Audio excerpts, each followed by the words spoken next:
What is up, everybody, and welcome back to yet another episode of the Camera Junkie livestream. My name's Luis, also known as Mr. Camera Junkie, MCJHD. And as I always remind you to upgrade your skills before your gear. If it's your first time here, welcome. Please be sure to introduce yourself into the chat so you can get the nice Camera Junkie Crew welcome. And as tradition around here goes, as tradition that we do every Saturday, the first thing that I do is to go ahead and check out to see who are the first ones hanging out in the chat, chatting along. So let's go ahead and do that. And right off the bat, we have Parker Jennings in the house saying hello to everyone. We also got Jeremy saying, hey, what's up, MCJ peeps? Happy Saturday or Sunday. Yeah, for all the replay watchers.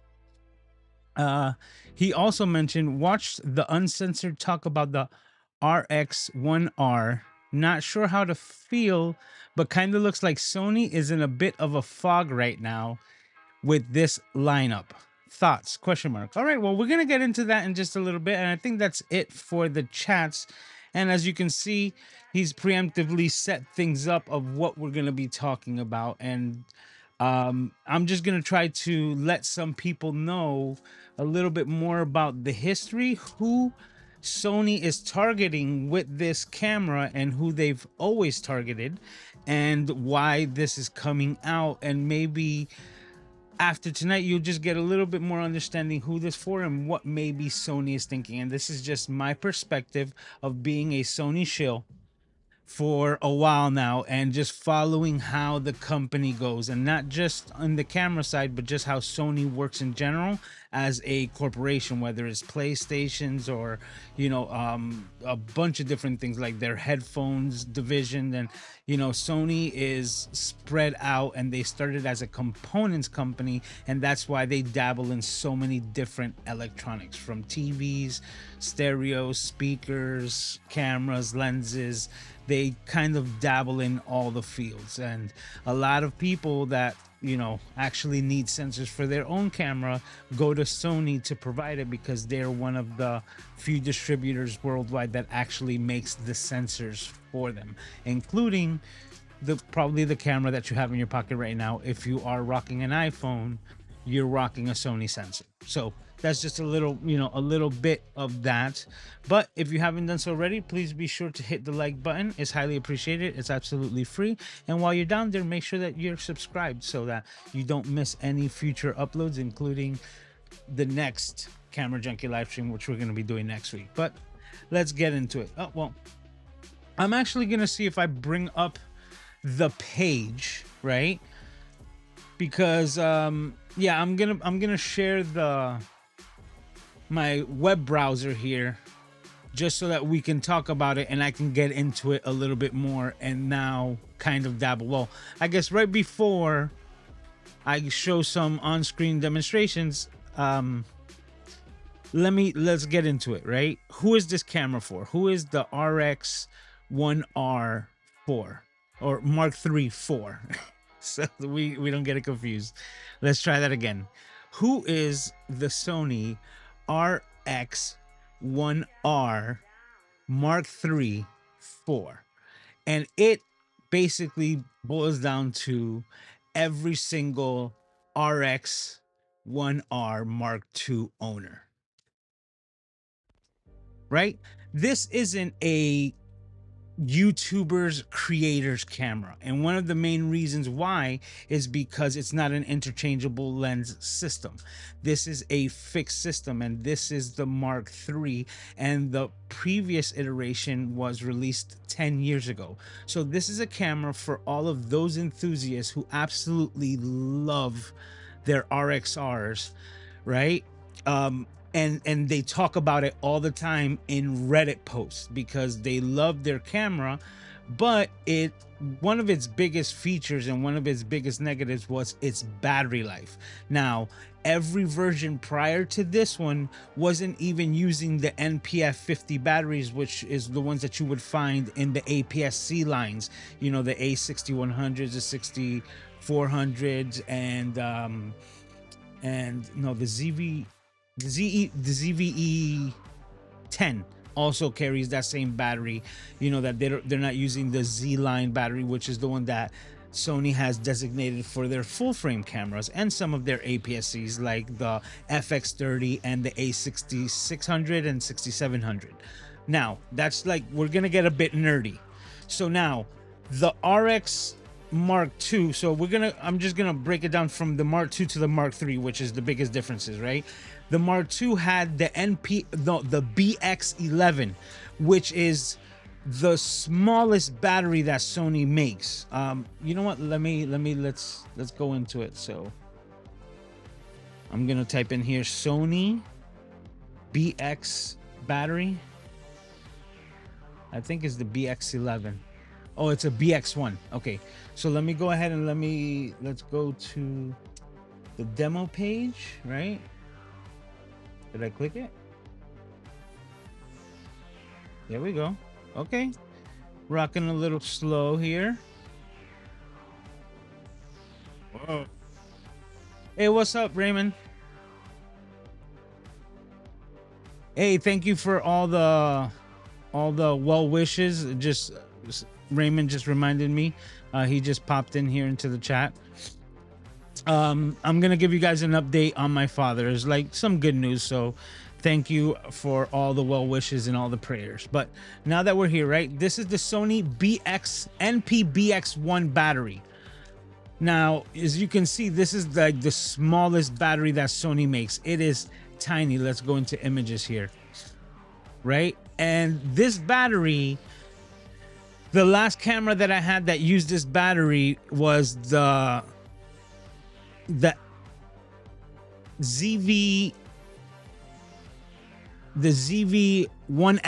which is the 20mm fixed lens one, which is their least expensive camera in the bunch. And even on that tiny little camera that had like no real features on it, it didn't have a viewfinder, you know, you tried to do everything, it still would just go through those batteries. Like you would get about an hour of record time for the juice that you would get into these batteries. So when I was using that camera, and you know, it's still a fun little camera, I had to carry around like 3 batteries at least to make it a viable like shooting solution, because just turning it on and off, you're gonna go and chew out through these batteries. So the Mark II, right, the RX1R Mark II, so the Mark II was using this battery right here, the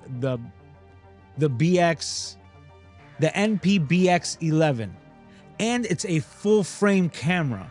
Like you're talking about, like you would have to carry like 7-8 of these batteries with you with that camera if you were going to use it throughout the day, and that was strictly for photography. Because another key feature is that this camera is for photographers.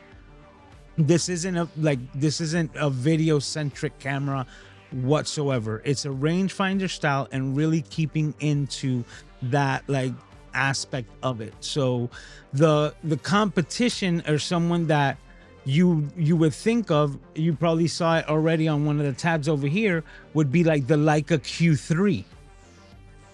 But we'll touch into that in just a bit. So now, the Mark II was using this battery and it was straight garbage. Everyone loved the quality of the camera. They loved the feel. They loved the size, because the size was super important on this build. Like the reason why people gravitated to this camera was because of the size. And believe it or not everybody wants interchangeable lenses. Like my cousin, she's a photographer. She does a lot of newborn photography.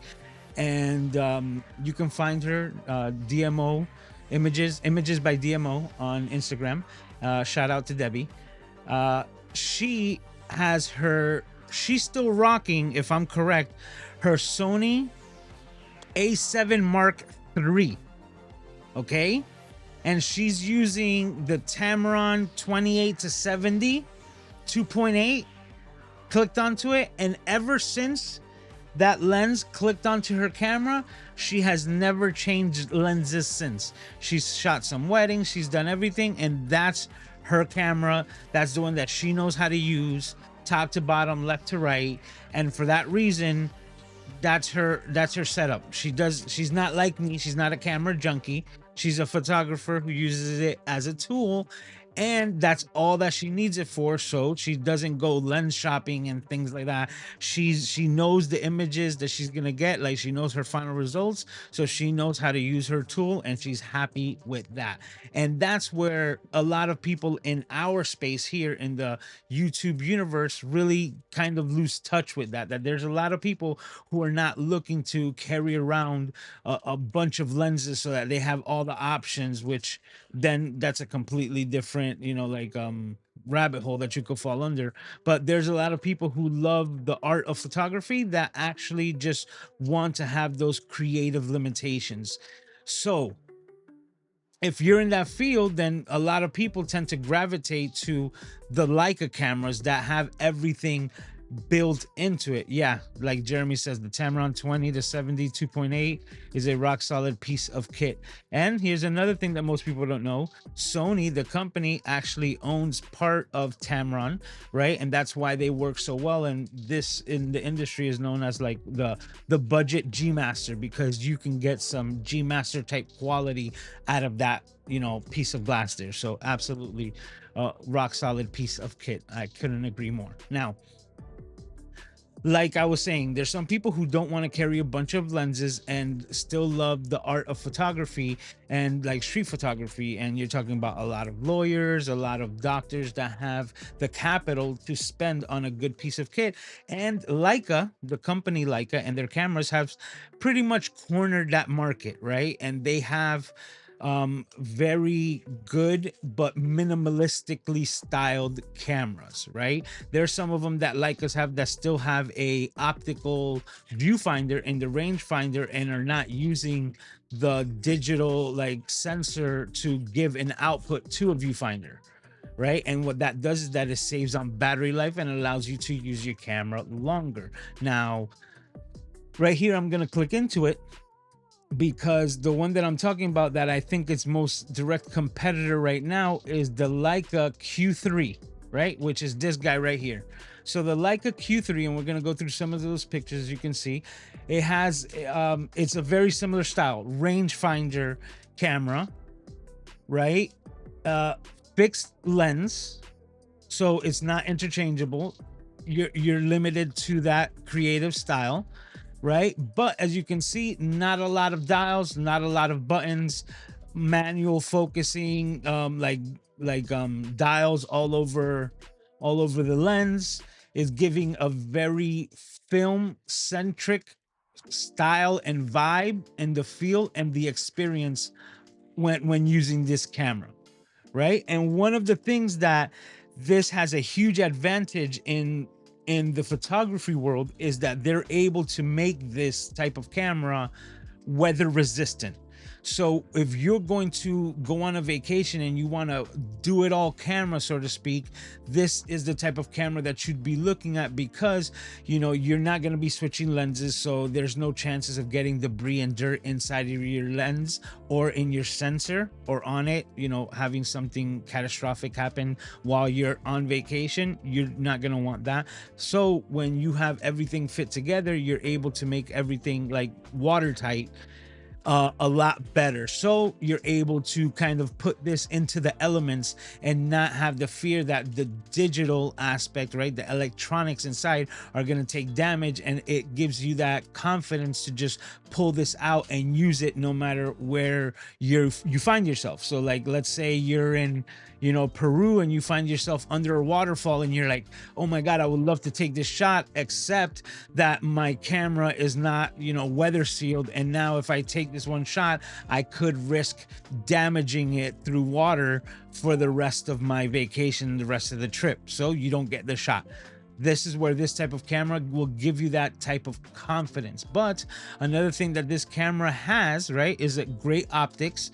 So you're going to get amazing images through the lens, and you have a 60 megapixel sensor full frame that's going to give you like high quality and the ability to zoom in or crop into certain images. As long as they're within focus, you can focus and recompose. Hey, there's Logan as well saying he loves his Q3. So you know what I'm talking about. So I think that there's a demographic of people who maybe don't have the close to $7,000 for a Leica Q3, but would love to have a camera that fills that need just the same. And that's where I think this RXR Mark III is going to help a lot of people, maybe the ones that were the Mark II owners prior, because they fixed the biggest issues. And I had talked about the RXR Mark II years ago on a live stream, and I was basically talking about how bad the battery life is, which it just kind of defeats the purpose of using that camera because the battery dies so fast. So now you have newer technology, and what I mean about this is that the new internals, like, let's close this out, right?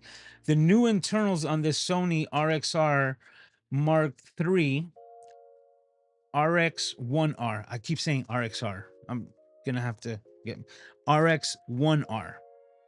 The RX1R Mark III, right? And let's go through some of these photos as well. As you're gonna see is that it has a very similar style. It's a rangefinder camera. It has a 2.4 million dot viewfinder, which is the same one that I have on, I believe, the A7C Mark II. So you're gonna get a high quality and good image on such a tiny camera, because that's the whole thing. I'm gonna say this, and I'm, you know, a little asterisk, but if I remember correctly, the biggest selling feature of the RX1R Mark II was that even though it was a 10-year-old camera, it was still the world's smallest full frame camera with a viewfinder, because the only camera that's smaller that actually has no viewfinder is the Sigma FP, which is this guy right here. This is the world's smallest full frame camera, and this was designed to be exactly that. But to get there, they had to kind of sacrifice the viewfinder. So this guy right here doesn't have a viewfinder whatsoever. And the crazy thing, just to let you know, is that the viewfinder on the RX1R Mark II actually was a pop-up viewfinder. It actually had to like extend outside of the body and use like this trapezoid type of viewing angle, so it extended the height of the camera, making it less sleek looking if you wanted to use the viewfinder. So, you know, the people who were using that camera, it wasn't the best design, but it was functional if you needed to use the viewfinder, which is always what's most important when you're talking about this. But it still kept the world's smallest full frame camera with a viewfinder, and that was the RX1R Mark II. Now the new one, right, the Mark III, has the viewfinder right into the body, so there's no extension, so it keeps that sleek style look, and you're not gonna get like this little extra, you know, transformer bump on the upper left hand corner to be your viewfinder. So they've really refined the design, and now that's where I think that's where it goes and starts throwing into the Leica aspect. So it might snatch away a couple of people that have $5,000 and were looking for the Q3 and say, why wait for another $2,000 in savings when I can get this camera today? And that's when I started asking Google, like, what are the dimensions and weight, just to double check. And as if you can see right here above my head, we're looking at 113.3 millimeters wide, 67.9 millimeters in height, right? Am I getting that right? Wait, what are the dimensions? 67? Is that the how thick it is? No, because I wouldn't say. Well, it's putting it right here, but you know what? I'm looking at those dimensions, and now that I'm looking at them, I'm like, not exactly sure, but because it wouldn't be that. But I digress. Oh, actually, it could be, because we're gonna be adding the lens. So yes, that's exactly. I'm just thinking about the body, but this isn't an interchangeable lens camera. So my mind automatically fell in there. So yeah, it's 113 by 67. So that's kind of like the footprint. And if you were put it, you know, LCD down or lens down, so to speak, the height would actually be 87.5, right? And that's the, I guess the 3.4 inches kind of with the lens, and that's its total kind of footprint. So comparing that to the Leica's dimensions, you see we're looking at 130 width, 80 height, and then we're also getting a 3.6 inches, or yeah, like 92 millimeters off of the height. So in every single dimension, the RX1R Mark III is smaller than the Leica Q3. And then if we're looking at the weight as well, it is basically a third less weight, because the Leica Q3 is 1.6 pounds. Well, you know, that, I'm going to be honest with you guys, you know, in my point of view, that's tit for tat, because it's not that much of a difference. But if you are looking for the lightest footprint, then that's where this camera might, you know, suit your needs, because this one's coming in at roughly 1 pound even, which is just basically a third shaved off of the Leica Q3. But me personally, I kind of like the heavier cameras. They're just, sometimes they just feel more solid. So that's really a preference to you. You know, I don't think the weight really determines. I think I would like maybe the heavier one, but that's just me. And at the same time, if you are looking for the smallest and the lightest, then that's where the Sony RX1R Mark III is winning in all the categories, because now I can say confidently that this is the world's smallest full frame, high resolution camera with a viewfinder. And that's exactly what it is, because if we go back to the Sigma, right, this one does meet all the demands, but at the same time, oh wait, I'm not copyrighted for that music. At the same time, this camera only has a 24 megapixel sensor, so that's exactly why this camera would kind of not fall into that category, and sacrifices had to be made just to make the world's smallest. So that's exactly who I think this camera is for. Is for photographers who are looking for a weather sealed all-in-one unit. It's got the latest version of Sony's AI chips. So when it comes to the autofocus, it's going to be lightning fast and super reliable. Another thing is that it has the latest AI chips. And the one thing that most people don't understand about the advancements into the chips that these cameras are using is that they're consuming a lot less energy. So, you know, I went nerdy on another live streams when we were talking about the nanometers and the differences in the heights of them actually creating these chips in that technology. So when you're reducing the nanometer levels, you're actually reducing the distance that the electricity or the sensors have to transmit, whether it's the signal, the electricity, the light, and all of that. And because of the shortening of all of these distances, they make the chips run faster and consume less electricity. That's why the new the new Apple computers, the M1 series, actually consume so much less power than your conventional, you know, Intel or AMD Windows PC.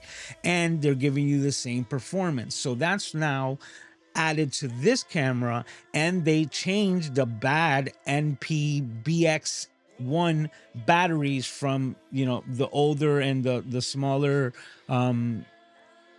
ZV line cameras, and now you've given the MPF 50, which is their APS-C, which is not their best for full frame, but still fitting it within the same compact system, because a Z battery would have definitely made this camera a lot bulkier, a lot thicker in the hand. And that's where I know that that's the demographic that they're shooting for. Just small, light, compact. And then the winning thing about all of this is going to be the image quality. You're talking about a 61 megapixel sensor with Zeiss glass in front of it, and I am a huge Zeiss fan. I'm always talking about it.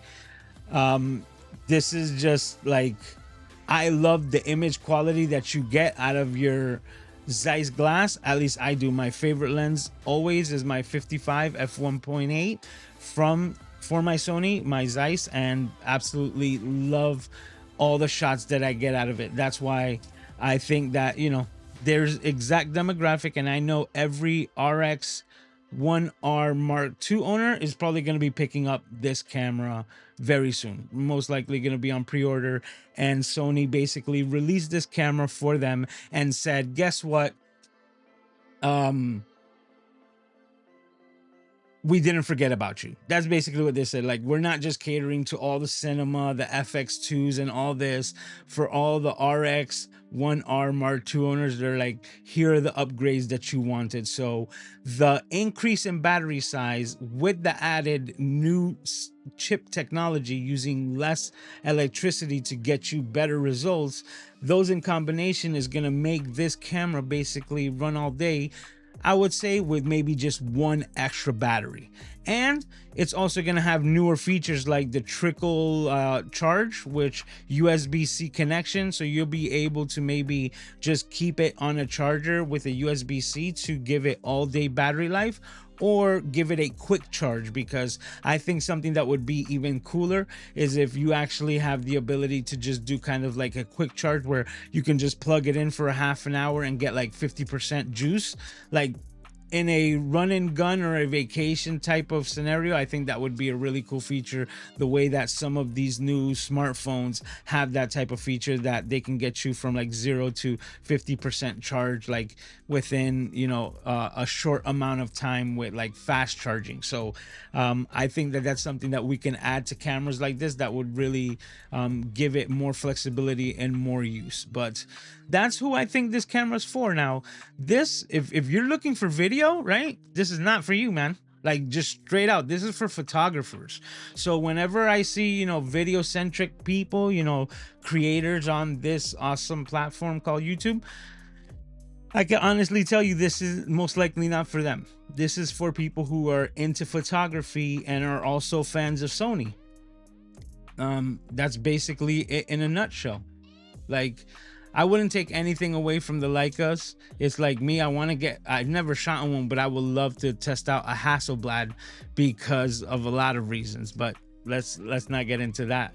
But at the same time, I love Zeiss glass, and if a 35 millimeter is all that I'm gonna use because I'm like a street photographer, this is the amazing piece. And if you're looking into this field, once again, I said this is $2,000 less expensive than the Q3. So that's the demographic of people that I think Sony is shooting for.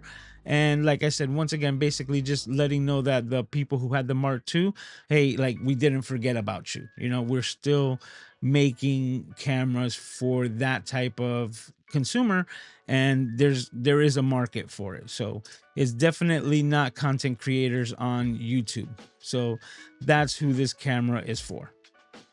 And I gotta tell you, man, like, I still stay amazed because the Sony A7,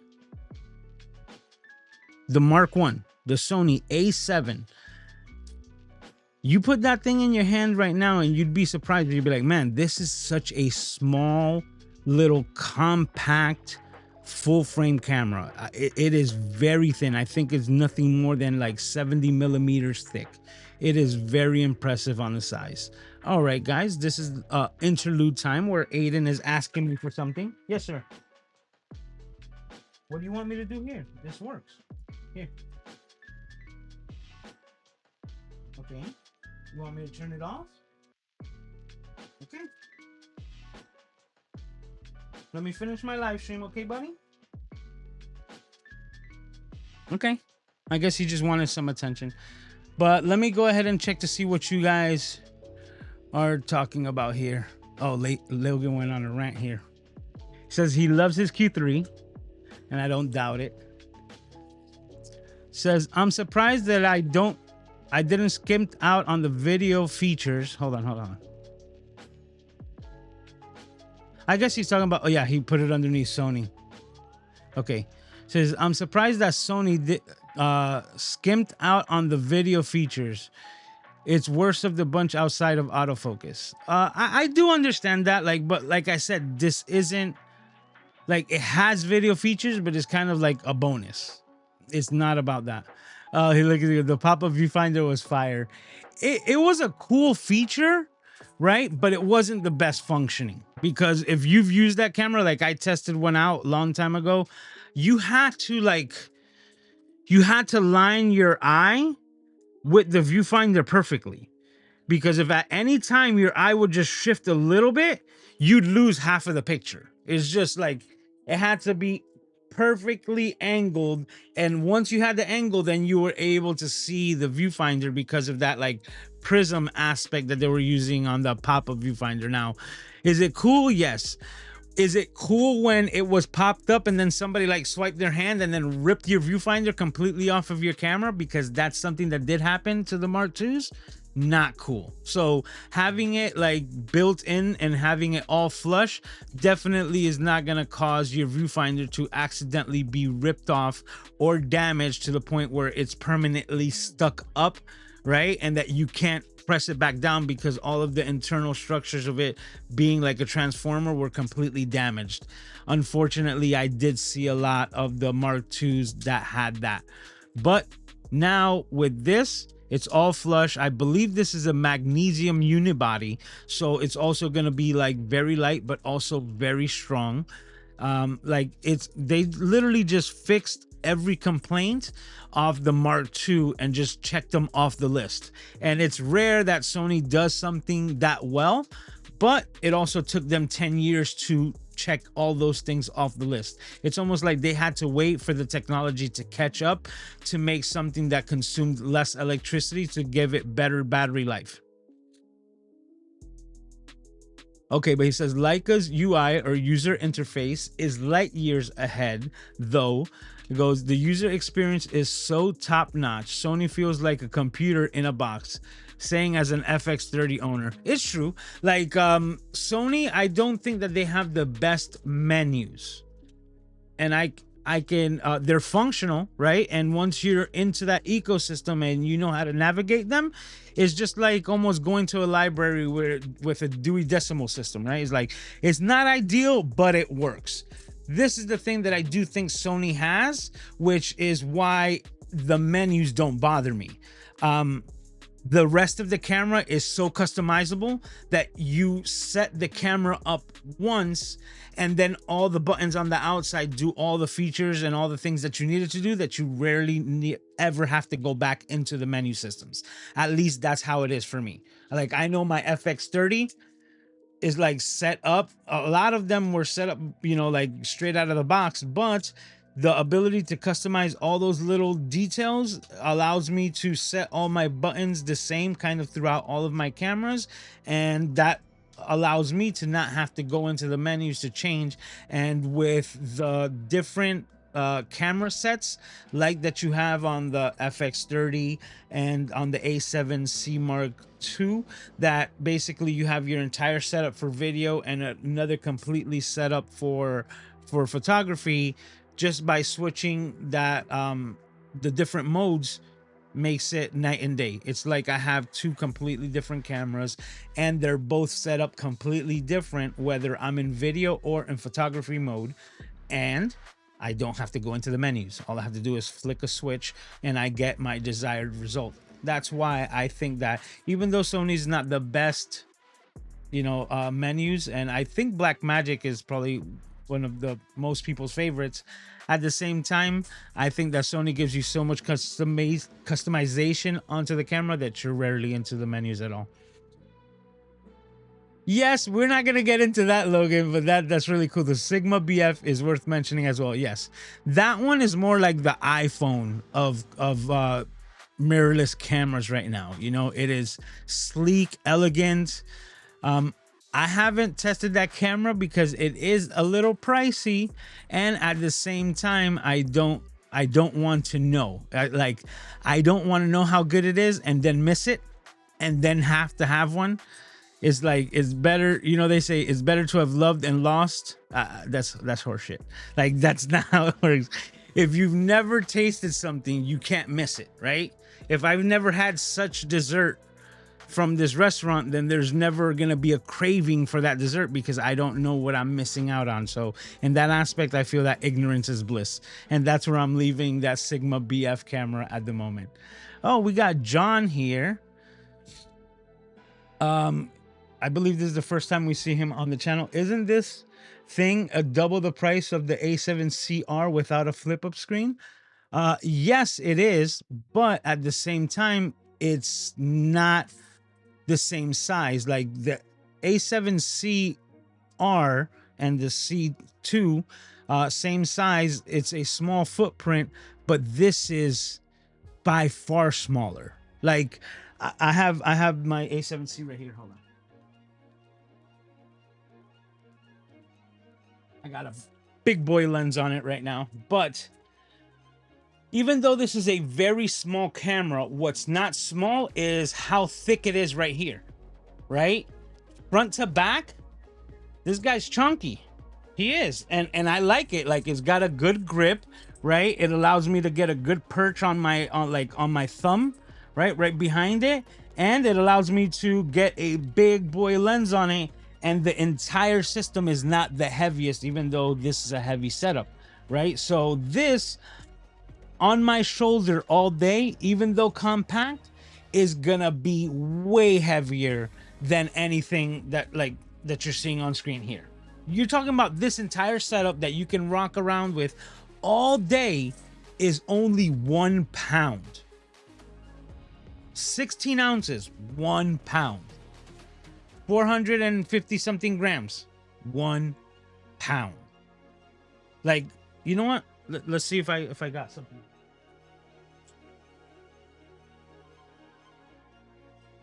Bam, we're doing it on the fly. Here, let me see here. We're gonna go to my top-down shot. All right, let's move this, and we have the scale. Okay, this is grams. Okay, yeah, let's do grams. So right now, I'm just gonna prop this entire setup here. Goodness. This is roughly 1.5 pounds here, right? Let's check units. Kilograms. Oh no, I totally misjudged that. This is on the 3 pound mark. Look at this. 3.13. So this is literally like carrying 3 of those other cameras. What? That's crazy. So yeah, when weight matters. Oh, this thing is taking its sweet time. Let's see. There we go. Popping up. I think that's more Chrome. I probably have a bunch of browsers open, so I'll take responsibility. My bad, guys. So that's what I think about it. Yeah. This is, like I said, way more photographer's camera. Now, John also mentioned that it doesn't have a flip out screen. And here's another thing, John. You may not know this, but as a photographer, flip out screens are not the best. Now, for hybrid photo and video, and if you're going to do video, flip out screens are amazing. I even designed some cages on my Rig Junkie. I have one right here, right? For the A7C, and I got this little space right here designed to, you know, hold the LCD so that you can use it as a, you know, touchscreen interface while you're rocking out your A7C as a full-on cinema camera. So if you're going to be using it in that aspect, flip out screens are the best. But as a lot of people know around here, I'm a avid fan of the flip up screen, right? And like this guy over here, my A6100, I absolutely love the flip screen because it is way better for photography. Keeping this center, not having a screen off to the side, and having it like in line and be able to just like rock the LCD and get a low angle shot while looking at the LCD here. Absolutely love this setup. So when it comes to photography, I prefer this type of screen and not flip out. Just tilt and flip up. Absolutely my favorite. And that's why I think that that's who this caters to, is catering to the photographers, you know, the photography enthusiasts. And, you know, a big old like rangefinder, you know, just, it's a good looking camera. And that's another thing that people forget, like aesthetics, just the look of the camera and how it feels in your hand is a big thing. It is a big thing on the how much you're going to use the camera, in all sincerity. Like how much, like if you can't get your hands off of your camera and it's always in your hand, you're always going to use it a lot more. And that's what I've been, honestly, that's how I've been feeling with my A7C Mark II as of late. I've been using it for everything. Absolutely love it. But in that same ilk is who I think this camera is for. Yeah, let's go out here. Lars, thanks for your message, Lars. We're not gonna give him the Stanley treatment. We're just gonna leave him alone. Okay, he says thanks, Randall. So I guess he took care of him. Logan says it's for them at a crazy price premium. This is an awesome camera, but still overpriced for about $1,000. Yeah, it could be, but this is the whole thing. It's overpriced for whom? Because this is the whole thing. I still think that the Mark II owners are going to buy this camera. So if they're going to buy it at 5Gs, then is it overpriced? Because this is something that I've also learned. Overpriced or underpriced or well-priced really determines on your use case. So, for example, I have a piece of kit here that cost around $5,000. Okay. And a friend of mine, Mr. Doc Rock, bought one just the same. The Apple Vision Pro. Now, Doc Rock has stated plenty of times that he's like, I wasted my money. He's like, it's a cool piece of kit, but it's not something that has changed the way he does his productions. And he's definitely not getting the value out of his price. Now, me, I knew what this was going to do for me. And I use my Vision Pro roughly an hour, maybe 2 every single day. And that's on average because I put Aiden to sleep, right? And once he's asleep, we share this space. It's lights out. So I turn off all the lights, and instead of having my monitors up and running and glowing up this entire room, making it difficult for him to go to sleep, I'm able to shut down all the lights. And I have these little like Ulanzi lights here, and I kind of just have them on the lowest setting to just give a light glow on my keyboard and mouse. And then I'm in a virtual world where I'm seeing all my screens at the biggest size to my heart's content. And I'm able to sit here in silence and work while Aiden goes to sleep. And then once I'm done after a couple of hours, I'm able to go get some rest as well. And I get maximum, and I mean maximum use out of my Vision Pro. On top of it, when I want to be entertained, I also grab my Vision Pro and I'm playing this game called Synth Riders. Absolutely love it. Or just consuming content while I'm just laying like on the lazy boy, you know, feet up, and I have the screen just the size of my ceiling. Just the biggest screen I can possibly have, just consuming content, and my fingers are the mouse cursor. Absolutely love it. So, excuse me, I get my money's worth. I'm like squeezing all of it out of my Vision Pro. Doc isn't. The price was the same, but the value that we got out of it, completely different. So I feel that the people who are going to pay the $5,000 for this camera right here, they're going to get their value out of it. And then there's going to be some that are not going to buy it. and that's it. But the people who know, like I think this will be cool to test out. But I also know that I like interchangeable lens cameras. I'm the camera junkie, right? I'm the one who wants to have all the different lenses and just constantly be testing and switching things out, and just however I'm feeling that day, I'm able to put a piece of kit together and just go with it. That's me, right? But we're all different. Jeremy says, still wondering why Sony doesn't standardize full size HDMI across their micro HDMI. Is just junk. I get the form factor, but full HDMI is so robust. Yeah, but you can't put a full size HDMI on this little camera right here. Like, so it depends on which cameras you're talking about. I think they're doing the full size for their cinema lines. That's why the FX30, the FX3, the FX2, and anything that's coming out on that aspect has full size HDMI. But their hybrid cameras, not gonna lie, like it's a big chunk of real estate on your camera to have full size HDMI, because you're not only accommodating for the port, but you're also accommodating for the size of the cable that port is connected to, that is going to be on the side of your camera. So if we go into like the FX30, right? FX30 right here, it's not just the port, right? And the port is taking up its own real estate right here.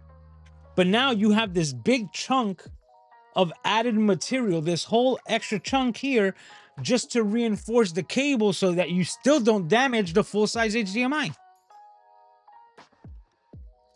That's a lot of real estate when you're talking about these cameras that are like really small. So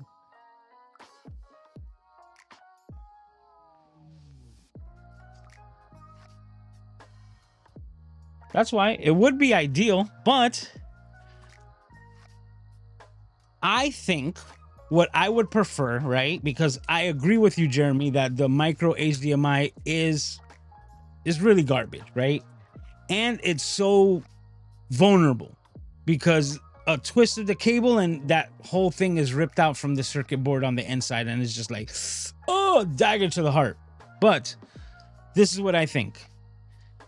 If they're able to convert their internals, which I'm speculating here, you understand? But if they're able to maybe put 2 USB-C ports and one of them having the capability of doing video out while the other one still trickle charges, and then maybe have a USB-C to HDMI cable, right?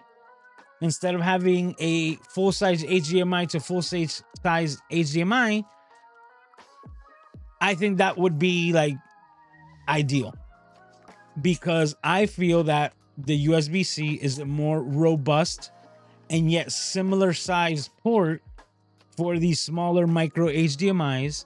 And if you're able to convert that port to get the same quality HDMI out, I think that that's going to be a safer route and give you more options for, you know, like rigging up and not damaging your micro HDMI port. So I don't know exactly if that's possible, but that would be kind of like a dream state, you know, like idea, you know, a dream feature request, so to speak, if we're going to be replacing the micro HDMI, if we're able to convert a USB-C to get that done. Okay, Logan says, don't get me wrong, I love to have this camera. 35 millimeters is my favorite. Exactly, it's a great, he goes, which is why I picked up a RX1Riii 6. Yes, as well. Oh, bro, you're an honorary camera junkie. You're there, and you're brand agnostic, so you got to give the big ups to that, brother, because I do. I have my Fuji cameras, I have my Nikon cameras hanging up there. Sony is what I love to use because of the reliability and the autofocus. So when I need something to get done, I know that the results that I'm gonna get from my Sony cameras. But when it comes to, like, you know, taking pictures of Aiden here at the house, I gotta tell you, a lot of times I'm grabbing the Fuji. Just the dials and everything, and just the feel, which I don't know if this one's like this, but the feel of my Fuji camera in my hands is one of my favorites. There's only one other camera that it's kind of like, I remember I loved the way the camera felt in my hand when I had one. I haven't had one in my hand in such a long time that I'm not sure if I get another one, if it would feel the same, if I would feel the same about it. But I definitely remember this old Nikon camera, the D90. The way that thing felt.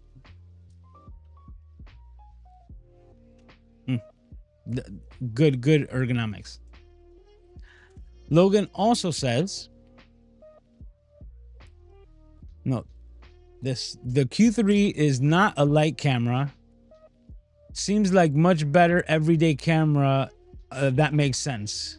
Goes, those old Sony vertical flip screens, I don't hate it. No, I absolutely, like, I'm a lover of flip up screens. That's actually why I bought the A6600, because I was one of these rare holdouts, right? I was keeping my fingers crossed that I was like, man, they're gonna come out with the update to the A6600 with the new technology and the new AI, you know, internals. I'm like, I was like, let's see if they keep up the flip up screen. I'm like, I'm buying it instantly. Like, it's gonna be in the cart. And the A6700 came out and it had the flip out screen. And the thing is, this is my like one gripe about the flip out screens. Just like the micro HDMI, they're way more vulnerable, right? They're vulnerable to taking damage. They're just hanging outside, like, you know, like what's an analogy that I can put? I don't know, like a parkour guy, you know, holding off with two fingers off the ledge of a building with no parachute. You understand? Be like, oh, it's just like super dangerous, right? Having the screen just hanging out off to the side. I remember watching videos from like the old Canon cameras, like Matty Apoya had his camera in the front seat. He accelerated the car and the camera just slid a bit and the LCD was flipped out, hit the back end of the seat, damaged LCD. So like, that's how easy flip out screens could take damage. And for example, I've dropped the out of this camera, okay, with the flip out screen completely out, and it all worked fine because the entire hinge is metal and there's no play. Like, it basically fell and it went from this position to this position, and it just saved my camera. So I never heard of the flip up screens ever really being a problem as far as taking damage, but the same cannot be the same cannot be said for flip out screens, which is why I prefer the flip up screen. But full story, full circle, as soon as they announced the flip out screen on the A6700, I was like, okay, that means the A6600 is the last and the best camera that you can get with the flip up screen, and I bought that one right away because that's it. So I've had my A6600, very happy with it. It's up there as well. Where? It's up there somewhere.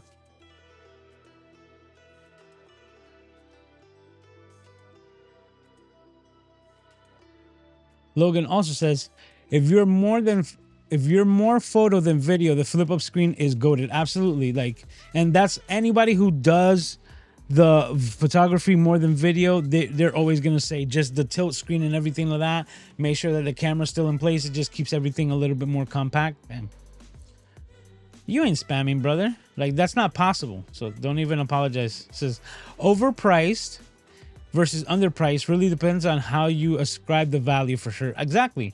Like, I get like, and that really goes on how much you use it, right? Like, if we go cost per day, right? Like, every day, and the more I use my Vision Pro, like, the cheaper it gets every single time that I use it. And I gotta tell you, man, the best screens that you can put your eyes on.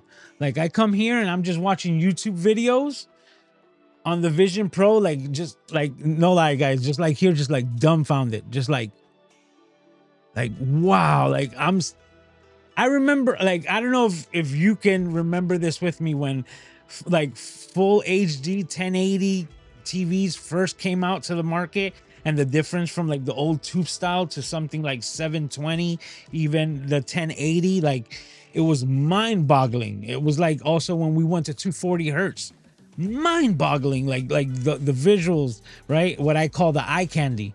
And the Vision Pro, man, it doesn't disappoint. It so doesn't disappoint. Says a clamp fixes all micro HDMI issues. Never had a huge deal for me. Yeah, it's the same thing with me as well. What I also do is that I bought a bunch of the small rig HDMI to micro HDMI converters, and they have the two little screws. So I would put all of the weight and all of like the force onto the cage itself of my cameras, and that way like it's just like floating and putting no weight onto the HDMI or the micro HDMI port of my Sony camera. So that's the same thing. I just make sure that that's taken care of. And another thing that I did was I also made a complete side handle for the A61-6400 and the A6600. So if you already have one of these HDMI cables, or if you don't, you can pick one up, and it creates an entire clamp that holds it down and makes sure that your HDMI doesn't get damaged, and it gives you an extra handle. It does make the camera a bit wider, and it makes it look a little bit like a Black Magic, right? So it widens out, but if you're doing video, it's really cool, and it gives you more control on your smaller Sony cameras. And you can find that at mrcamerajunkie.com. There's a listing there that you can pick up your own. Yep. And I have both of those available. So oh, couldn't agree with you more, brother. Fuji menus are the worst. The colors are worth the trouble though. Absolutely. Like, I'm a big back button focus guy. That's the way that I like to rock my cameras. Because Sony cameras have a lot of like really cool autofocus features, right? But sometimes you give it too many options, and you just need to kind of like rein like the horses, right? You do, whoa, Nelly, you know, you got to pull on the reins and you got to bring it back.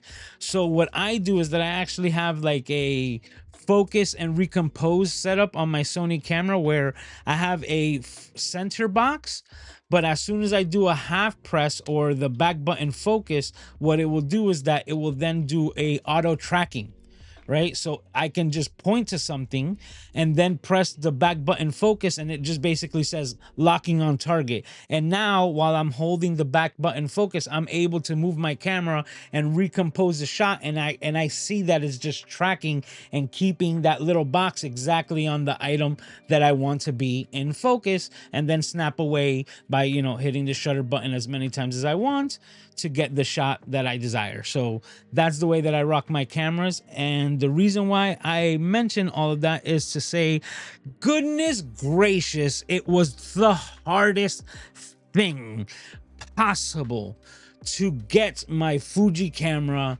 to do back button autofocus. Oh my God. And we're not even talking about it has like capabilities like Sony, because it doesn't, right? It's just, whoa. The menus, like Logan said, are just the worst. But at the end of the day, when you look at your JPEGs, and that's important, when you look at your non-edited JPEGs out of a lot of Fuji cameras, tend to be very pleased with the final result. It's just, that's what they've done. And the reason why is because they were the only company out of all of these companies that were film first. They weren't really big about making cameras themselves. They did the film emulations because they were the ones who made the films. So their expertise has to do with the rendering of colors and the mixing and the smooth and soft tones and all of that aspect. And they took that and they programmed it into their cameras, which is why Fuji fans are like none other, right? They're diehards 100%. Well deserved. But guys, we did it. We've rocked out another episode of the Camera Junkie live stream. Right now we're missing just one thing, so let me go ahead and set things up. In a nutshell, right? Who is this camera for?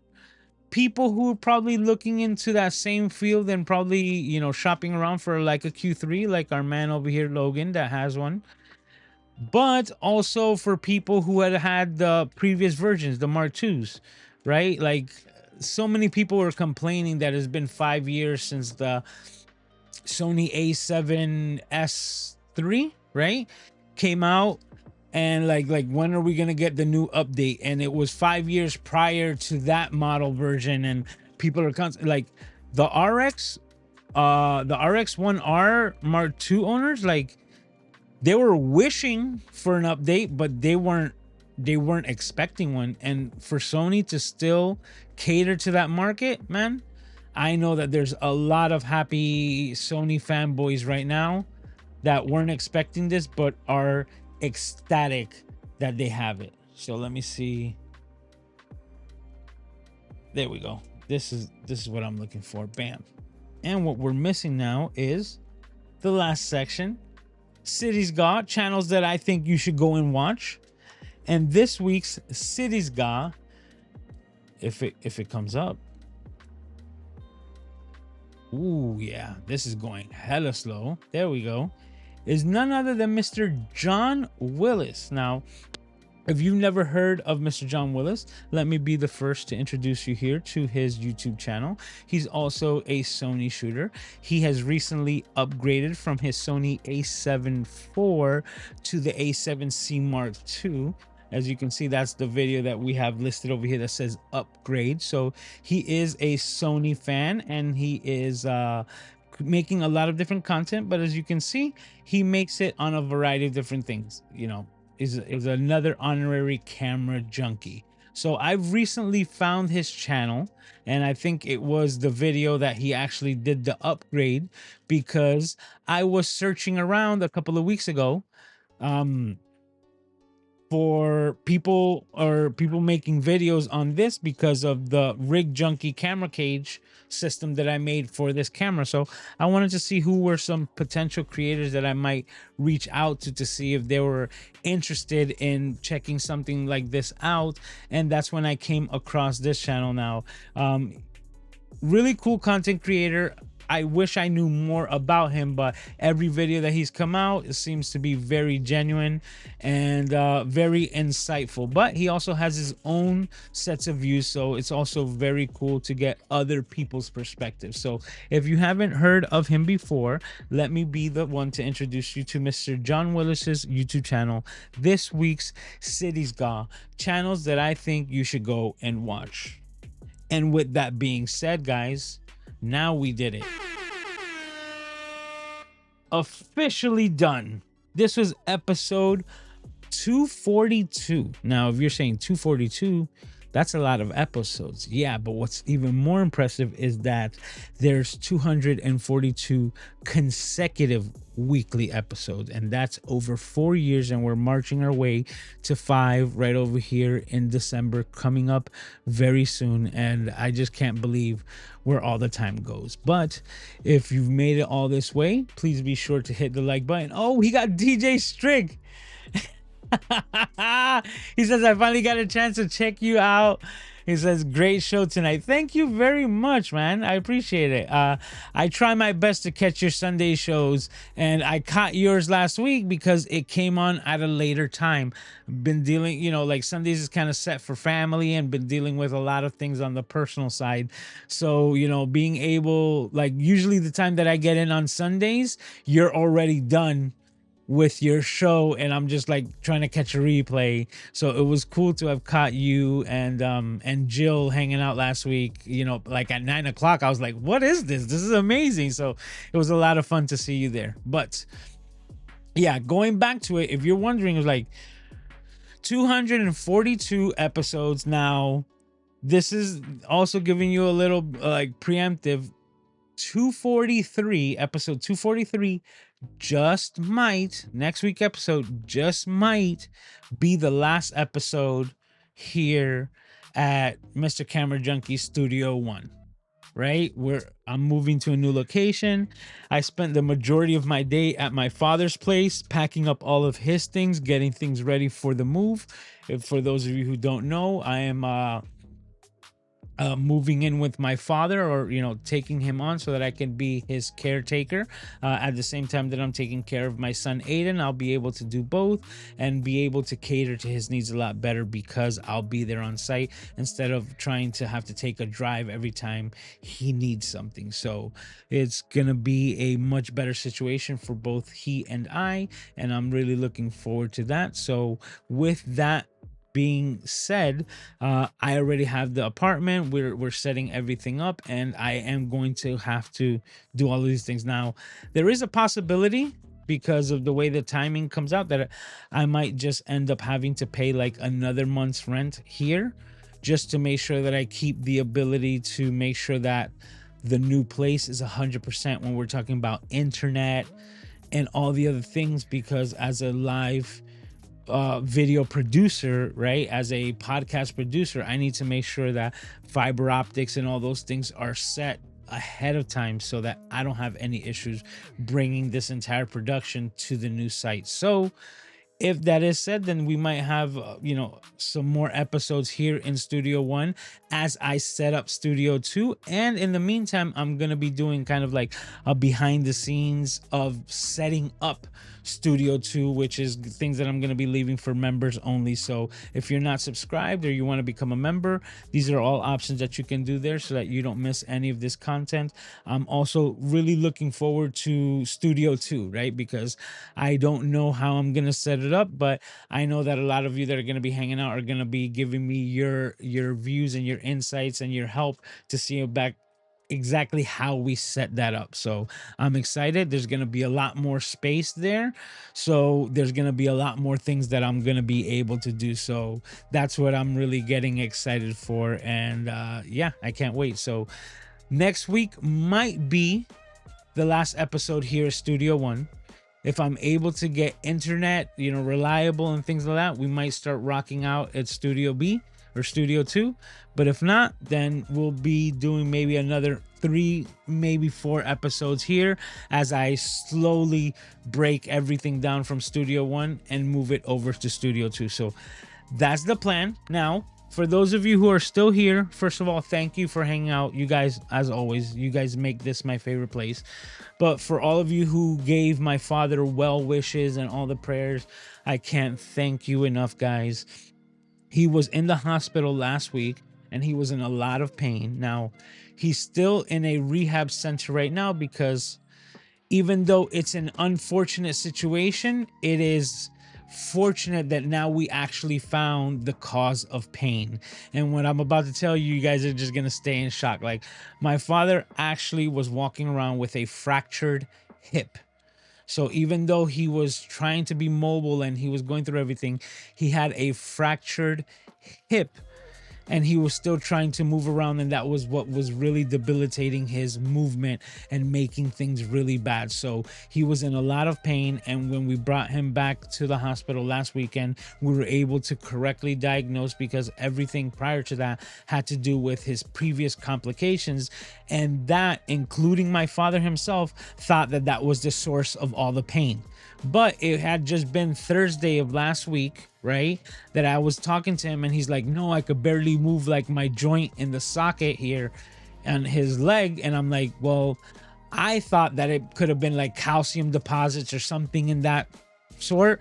So I was telling him, I go, you might need some therapy to start like breaking this out and drinking a lot of water to see if we can like release some of that calcium buildup, because it's something that even I experienced not too long ago. So I was just trying to put some pieces together, and when he went to the hospital, now we come about and we find out that it was a fractured hip. And like I said, it's not great news, but at least it's good that now we found the actual source of the problem, so we can take care of that and let all the other things heal the way that they should. So guys, once again, thank you for all the well wishes and prayers. Super highly appreciated, and I can't thank you guys enough. But that's the update with Pops. So he's in the rehab center, he's doing good, and as always, I thank you all for making this my favorite place to be week in and week out. So if you haven't done so already, make sure that you subscribe, mark your calendars, set it up for every Saturday night, 10 p.m. Eastern. 10 p.m. Eastern Standard Time every Saturday, right here on the Mr. Camera Junkie YouTube channel. So I can't wait to see all of your smiling faces as we do it all over again right here, same time, same place. Hey, Gretchen snuck in. You're gonna have to watch the replay. Oh, thank you, Gretchen, about my pops. He's feeling better, right? He's already on the correct road to recovery. So, guys, as always, take care of yourselves and each other, and I can't wait to see all of your smiling faces right here next week, same time, same place on the Mr. Camera Junkie YouTube channel. So, till then, yeah, that's it. We've completed it. Episode 242 in the books. And always have a great night. Until then, talk to you.